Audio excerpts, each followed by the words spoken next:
Hello everyone, Shadefire here, and today I'm taking a first impressions look at Dauntless, which, not to beat around the bush, it's Monster Hunter Lite. This game is currently in early access that you have to buy a Founders Pack of some variety to get into, but it is going to be a free-to-play game eventually. So we're just going to check it out a little bit. I've been playing a fair bit of this since Monster Hunter World has been disappointingly pushed back way far into the year. You know, I think most people were expecting maybe a month or two for the port, and instead it's basically most of the year before we get the PC port.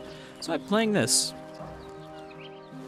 It's a similar, very similar sort of thing. You go out on a hunt, you kill a big monster, you turn it into armor and weapons, and then you do it again and again until you can upgrade your stuff and fight bigger and scarier monsters. So this is the hub town. As you can probably tell, it doesn't run very well in town. The optimization is pretty terrible here, even though there's only ever like 20 or 30 players running around. But that's not really surprising. Right, what are my quests right now? So they recently did a wipe like 2 months ago, around December, that, you know, reset all of it and added their new quest progression system. So, right now I need to hunt a Cherog if I want to get to the next tier of hunting. And find a plant for some money. So the way these hunts work is there are different zones, and these zones are basically difficulty tiers. So the Sheltered Frontier is the first tier, the easiest one. Monstrous Verge is tier 2. And okay, so if I create a pursuit here, so as you do patrols, which just give you one of the random monsters from here you don't get to pick, you get hunting tokens, which will let you create a pursuit for a specific monster, so you don't really get to pick until you've gone in a couple times, but at least you do get to pick. It's not just based on random chance every time. So we need to hunt a Cherog, so I'm going to create a pursuit for that. And then find a hunt with party. So anyone who is searching for a patrol mission there will also get mine thrown in there. So it works better than the old system where you had to pick a specific monster every time because it left you with a lot more wait time. Alright, so we're getting a party already. The reason I don't have a matched set of armor right now, I've got two pieces of two different sets, is because I have not been able to get the Skarn, the monster that most of my armor is from, to show up in the random procession. And when I did a directed hunt to find one, I didn't get any drops from him because this game, again, very similar to Monster Hunter, has breaks where you break parts off the monster, but now you don't get any monster-specific parts unless you break, and even then it's not a guarantee. So I did an entire hunt against a Skarn and did not get a single Skarn-specific drop, so I couldn't make any more armor out of it. So that wasn't fun. However, they have made it so that most of the material you need is not monster-specific. For the most part, what you need is just tier-specific material. Arcanite that you'll get from, you'll get Monstrous Verge Arcanite.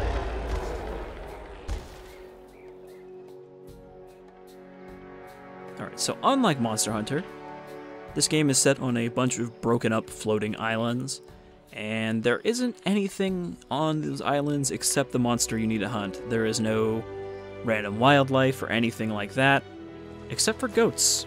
There are goats, but that's it.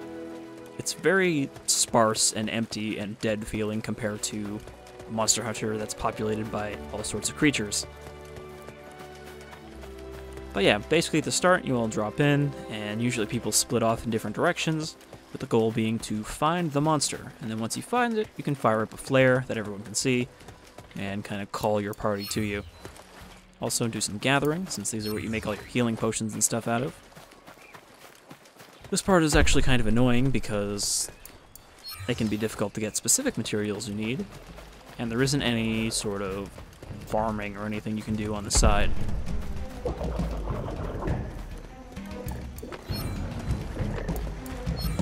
Alright, sounds like we got a Cherog up here. No fall damage, so you can just hop off a cliff. And then your stamina only goes down once your weapon is out. However, unlike Monster Hunter, attacking doesn't cost stamina, except for a few special attacks. So because I've got a sword, it's doing less damage to more armored parts, so I'm going to go for the tail instead.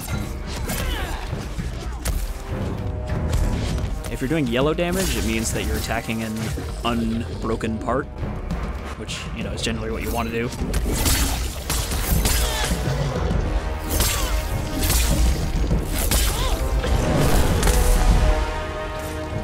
Also, unlike Monster Hunter, the weapons are very simple in this. You can see here, that's the entire extent of my combos. And the special thing about the sword is as you do damage, you fill up that little meter, those 5 squares underneath my health bar. And then when those are full, you can do a high damage attack, which also buffs your damage until those bars run out. Doing light attacks will fill up the bar faster than heavy attacks, so usually that's what you want to do.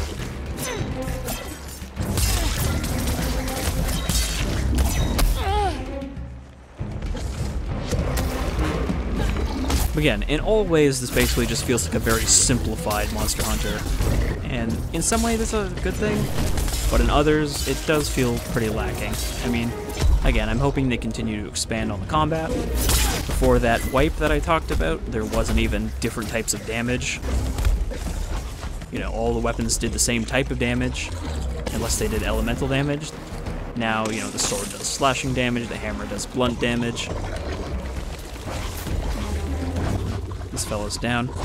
You can just revive other people, they don't go down for good. Oh no, not the spinning turtle.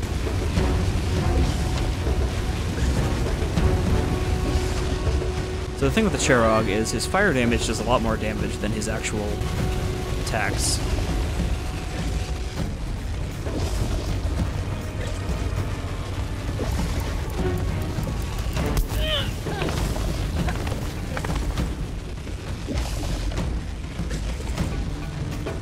Wow.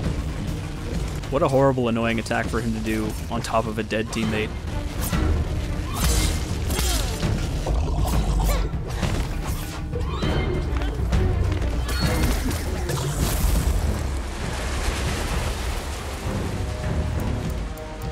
Alright, let's get this guy up, and then immediately roll away.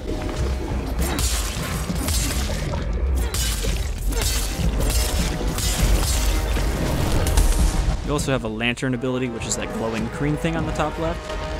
That fills up as you hit them. Mine is just a slow regeneration, so I'm going to pop that.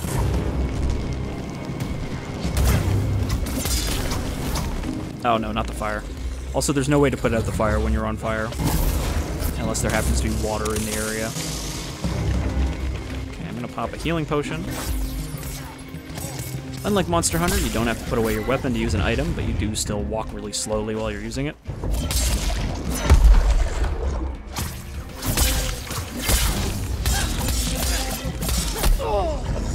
So like that attack that I was doing there, that will keep using stamina because you can do it indefinitely. Alright, there's a break. So there's a bit of Charog hide.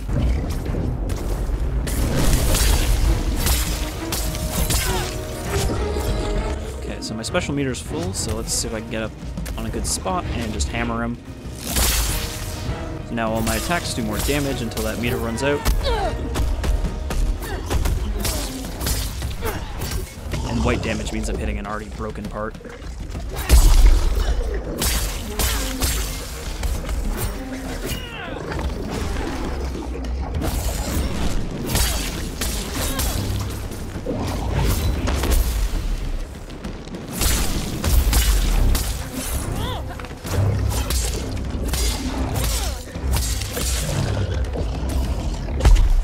As you might expect, monsters can take a lot of damage.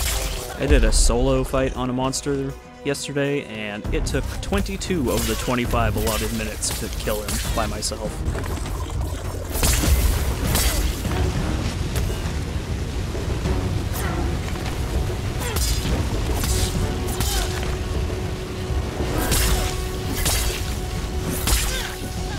This attack is pretty easy to dodge, but it goes on way too long.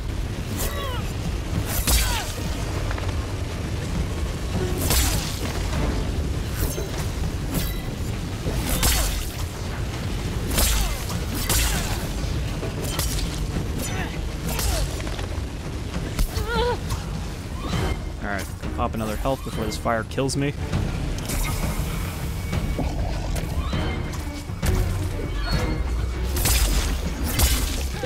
Nope, don't want to be right next to him when he does that.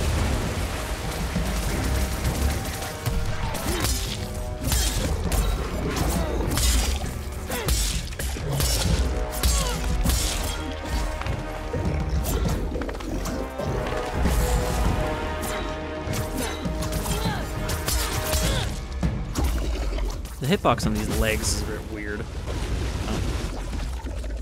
So also like Monster Hunter, monsters will flee when they are too damaged. However, they don't flee in a completely sensical way, they basically just disappear for the most part.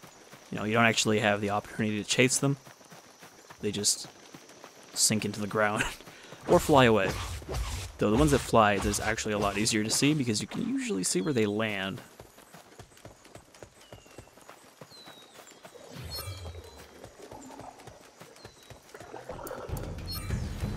I'm pretty sure if you wait, he will regain health from that Aether crack. Those cracks pretty much signify all of the arenas.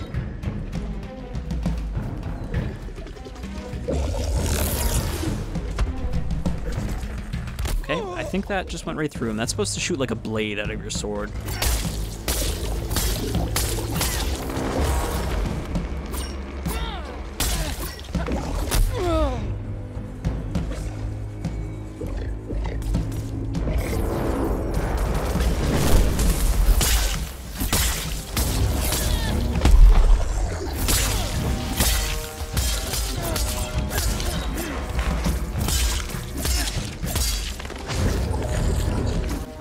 Walked into the fire. There goes a big chunk of my health.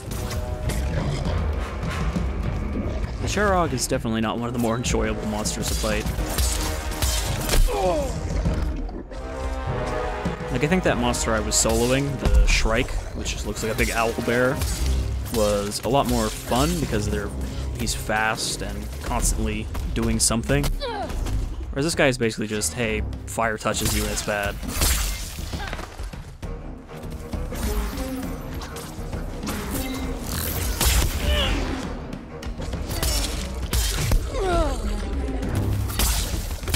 Also, there is no way to block.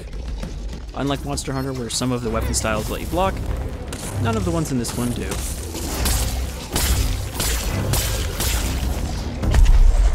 There are currently 5 weapons. Let's see, sword, hammer, axe, dual blades, and pike. And the war pike is the newest, and kind of the most gimmicky. You basically just poke them a bunch to charge it up, and then shoot a big blast out of it.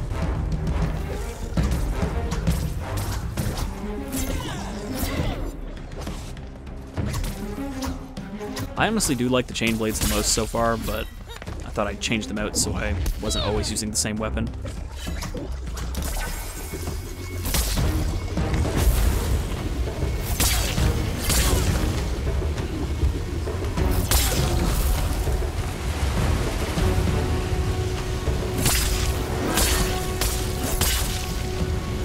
What?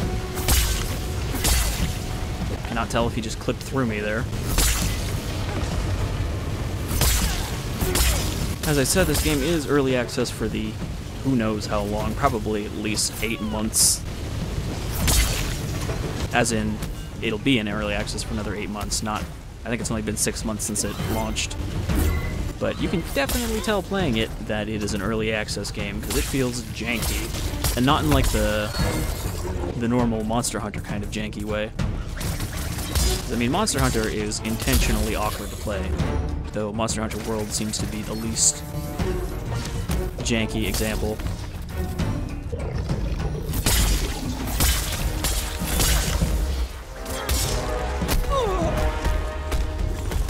But this is more of a case of a lack of optimization and polish that makes it feel janky, not like, deliberate stamina-based movesets with animation priority.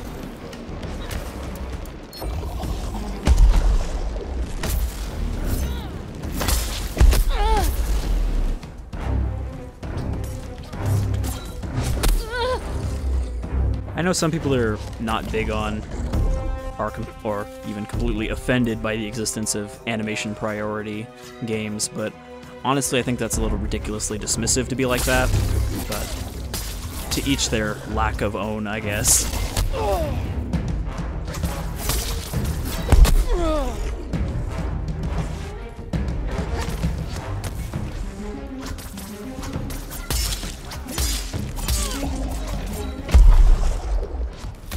One thing is, it's never really clear when a monster is almost dead. Like, you'll sort of just be surprised when they keel over a lot of the time. Especially if they're in an enraged state like this when they die. It's not like they start panting and dripping saliva and stuff when they're almost dead. Monster Hunter has a lot better visual cues for that. And again, oh, there he goes. And there I go.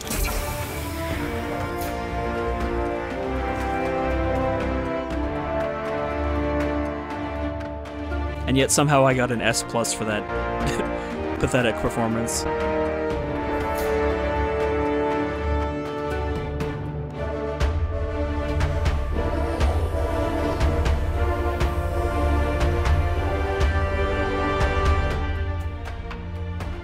I'm gonna give it a 4.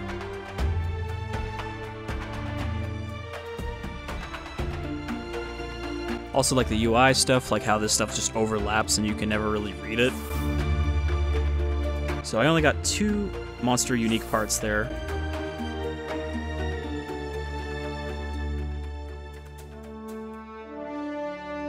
And you can see I got some progress towards the loot box there. The loot boxes in this are pretty uninteresting. They just give you basically stuff that you can slot into your weapons and armor.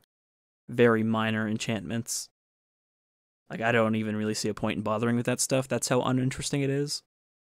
So, I mean, good for giving people not a reason to spend money on loot boxes, I guess. And, unfortunately, you can't make it auto-leave the party, so you have to do that every single time, just like in Warframe.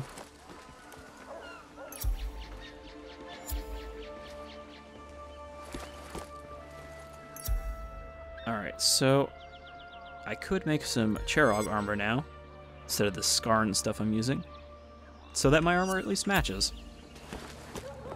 Alright, let's turn in this quest. Ah, there you are. Not bad, not bad.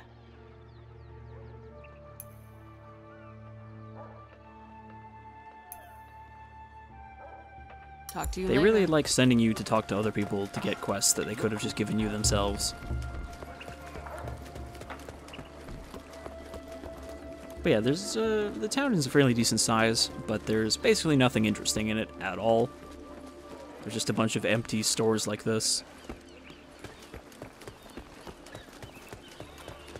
And there's none of the Monster Hunter preparation stuff either. No cooking for buffs or anything like that. Again, I really do wonder how much they're going to try to add from that stuff. I mean, I know they want to have their own identity, even though, I mean, there's pretty much just, hey, we wanted to make Monster Hunter and there wasn't one on PC, so we thought we'd jump on that market. Oh no, they announced a PC port. You'll want to hear this. But I feel like they have to lean a little harder into that stuff to make this stand out, ironically, because right now it just feels like lesser in every way. The only thing that really makes it different is the art style, and that's not necessarily a good thing for some people.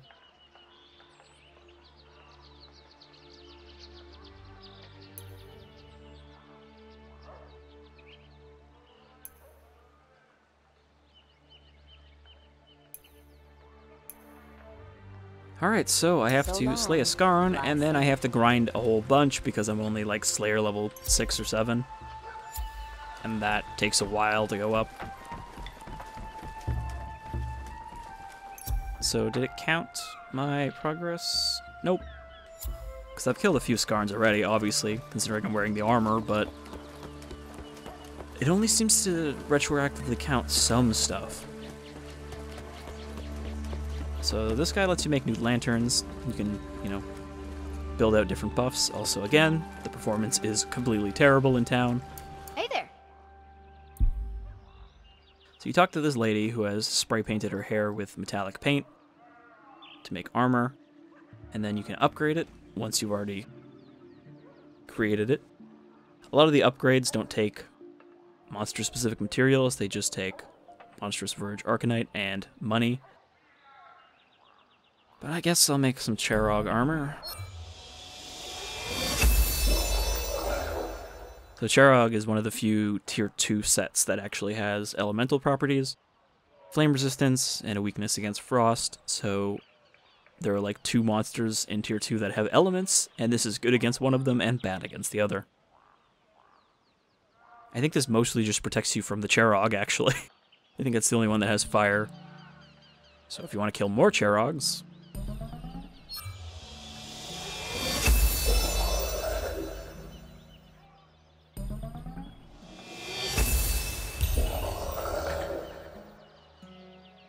Hey, good luck. I'm gonna go to my loadout, switch out this armor. I hadn't upgraded the Skarn set, so it's not like I'm losing much progress here.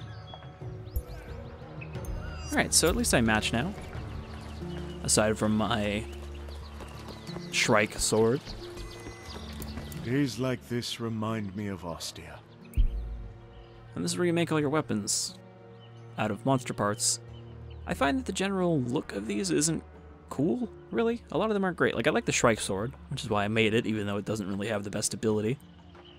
Which is just does bonus part damage after a roll. But, like, that's a sword, apparently, even though it just looks like a bat. I don't know, these kind of look like generic Blizzard weapons, like you would find in WoW. I say as someone who hasn't really played WoW and only seen other people play it, but that's the impression I get. Big, chunky, cartoony fantasy weapons, instead of the just big, chunky, ridiculous weapons of Monster Hunter. Like, again, the Shrike stuff looks alright. But a lot of this other stuff is just not doing it for me. Like, that one's alright. Also, all of these tier 2 weapons have exactly the same damage.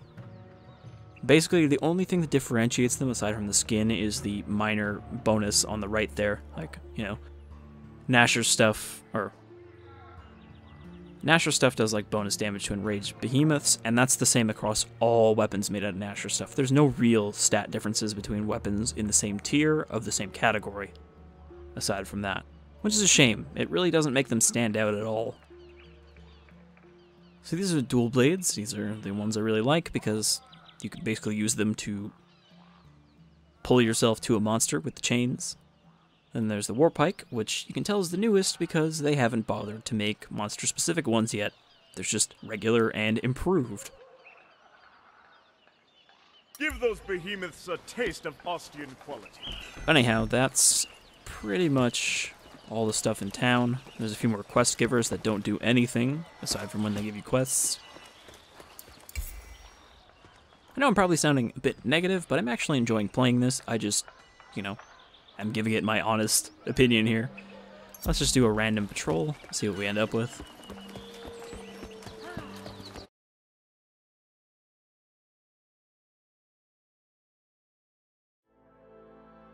I've heard that the jump from tier 2 to tier 3 is pretty significant.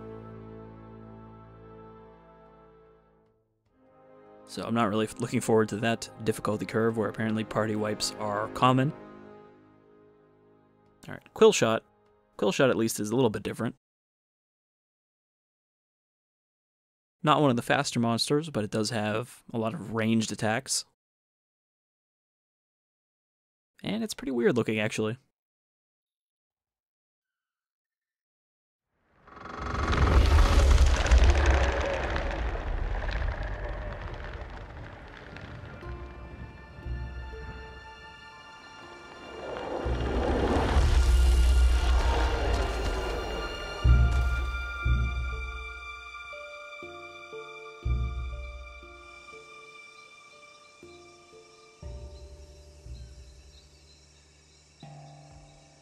Alright, so we landed on a forested island this time.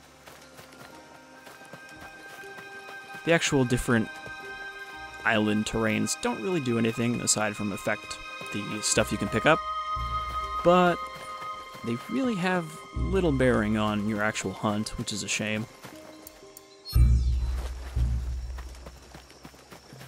You would hope that there might be some like weather effects or something, but no. It's basically just the set dressing for your fight. I think there is the forest, the tundra, and the desert, at least for Tier 2. There might be some Tier 3 only islands, I don't know.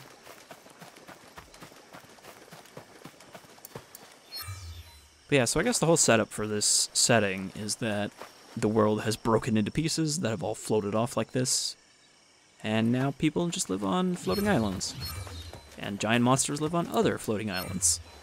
And sometimes you want to kill the monsters on those islands so that they can build new settlements.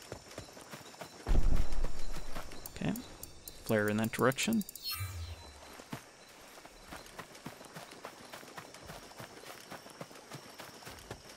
It is kind of annoying that there's no real good way to gather stuff.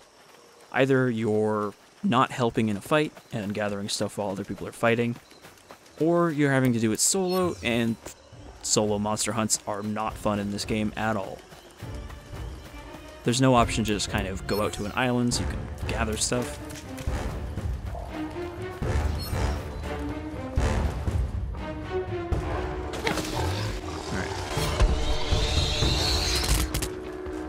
So, the quill shot is basically a spiky, armored pig who shoots its spines at you.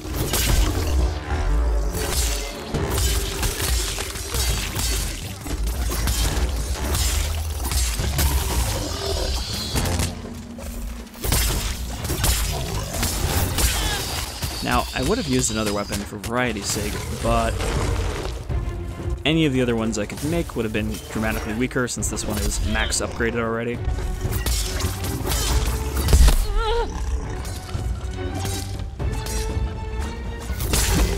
Also, it seems a lot harder to get parts off of a quill shot. Because, I mean, you break these spines off, and they do grow back, but you don't seem to get anything for breaking them.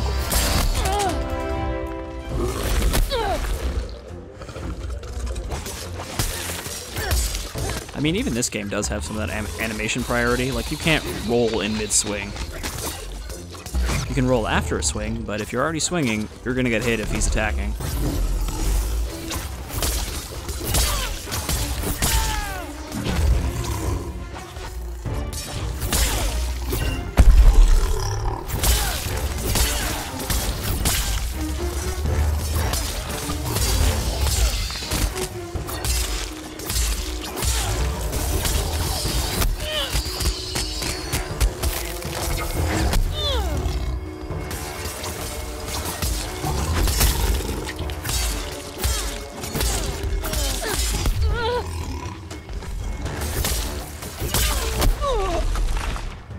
Oh, please, just continually roll over me.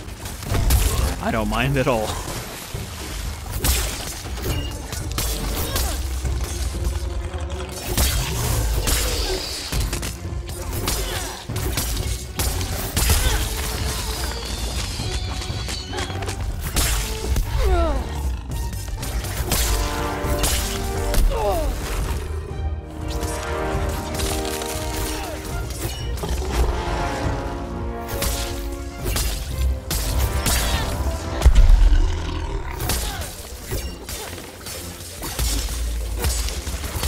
Like, yeah, some of these parts are already showing up as broken, but he hasn't dropped anything. And it's very possible I might get through this whole fight without getting a single drop from him. Which, I mean, that's not much fun. When it takes, like, you know, 10 to 20 minutes to kill a monster, and then you basically don't get anything you need from that monster, that just seems like time wasted.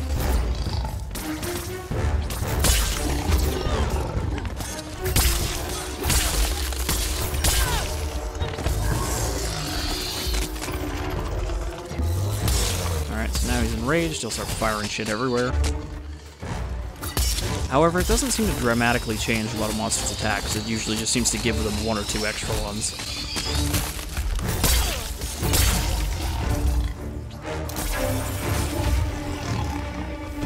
And it makes them faster.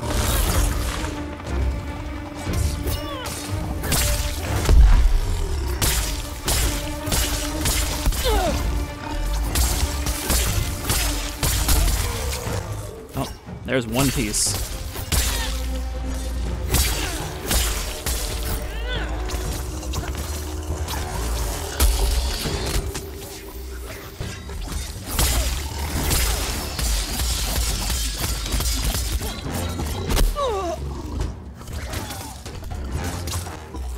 Pop a stamina potion, so I'll regen my stamina faster while it's active. Oh, there he goes. So again, there's no way to chase him, he just burrows into the ground and disappears. Which, I'm pretty sure there aren't any Monster Hunter monsters that do that. I mean, sometimes I know Monster Hunter monsters would, like, run through paths where you can't follow them, but they wouldn't just fucking burrow into the ground and vanish. But again, I haven't actually played really any Monster Hunters, I've only watched other people play them. At least until World comes out at the end of the year. So my experience in that is admittedly limited. Perhaps there are some annoying monsters that burrow into the ground.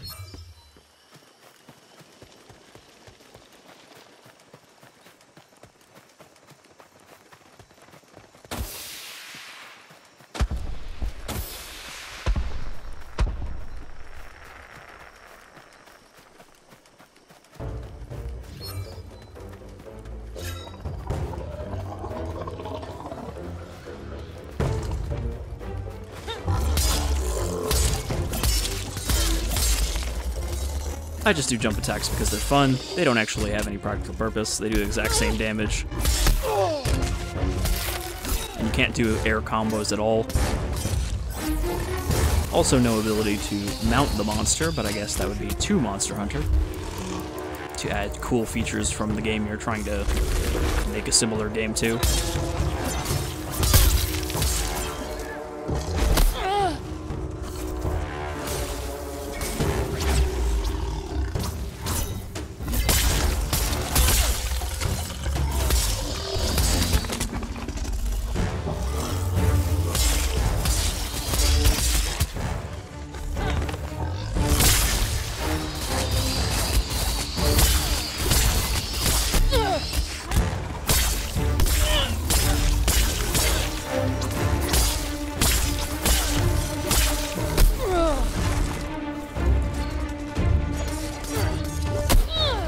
Yep. And that's me down. So I do have a self-revive too, but you can only carry one per mission, because you don't have a real inventory in this, you can only carry what's on your quick bar. And you also can't carry, like, multiple healing potion stacks. You can, however, call in a supply drop as one of your items that will drop more healing potions for you.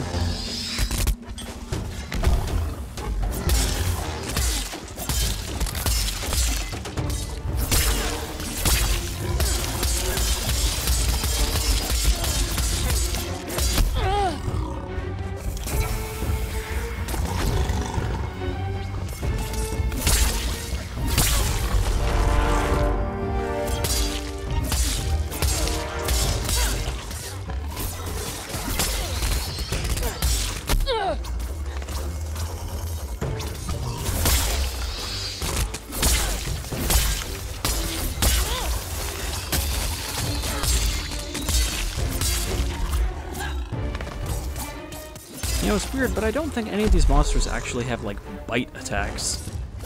Like, you can just stand in front of his face, and the worst thing he might do is headbutt you like that, but they don't just, you know, clamp down on you.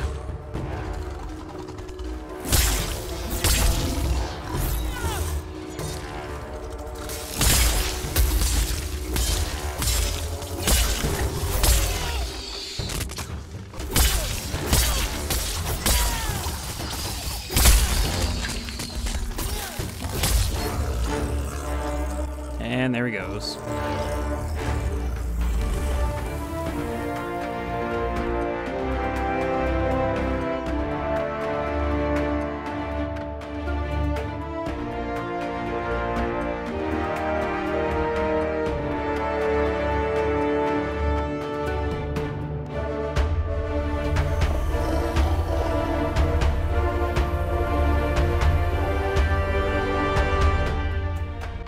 Like that guy mentioned there, we only got one drop.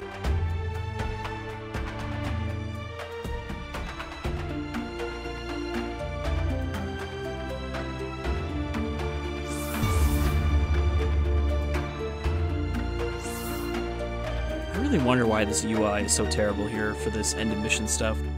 Like, I know it's new and it's kind of placeholder, but it's also not the first one. Like, there was an even worse one before.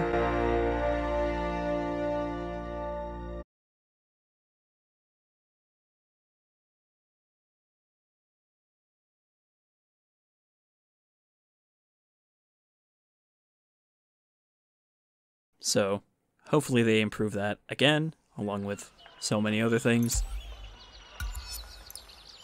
But I wanted to take a look at this, you know, kind of show it off while it's in progress, maybe come back to it as it, you know, gets updated and such. Oh, got a loot box. Let's see what super uninteresting things I get out of it.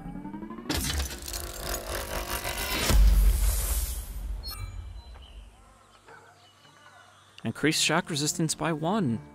+1 stamina regen. Movement speed by 1.5%. Oh man, how exciting. I'm so interested in opening those crates.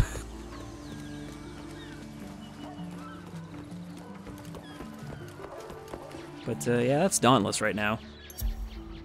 Also, let's see if I can find it here. Of course, even though it's early access and a long way from finished, there is a real money currency store, even though the game is not free to play yet. So you can, let's see, buy yourself the ability to make a guild. Bundles of dyes and random consumable items. Cosmetics, you know, dyes. Fancy animations that play when you drop into the island. Different shapes of flares. Nothing really that interesting, honestly. Nothing where I'm like, oh, that would be cool to have. Supplies, which are all just consumable. Boosts, of course. Gotta have boosts in a free-to-play game. But again, considering that there is no sort of ETA for when this game is going to be not early access, it always seems pretty kind of cheap and skeevy to start putting in that store stuff right away. Anyhow, I've been Shadefire. This is Dauntless. It's an early access. The only way to get into this right now is to buy one of their Founders Packs, which, I mean, even I only bought one because they were 50% off at one point around Black Friday, so that's really the only reason I jumped into this. Otherwise, I would have waited for the free-to-play. But, you know, it's decently fun so far until I have a much more fleshed out, better game in this style to play on PC.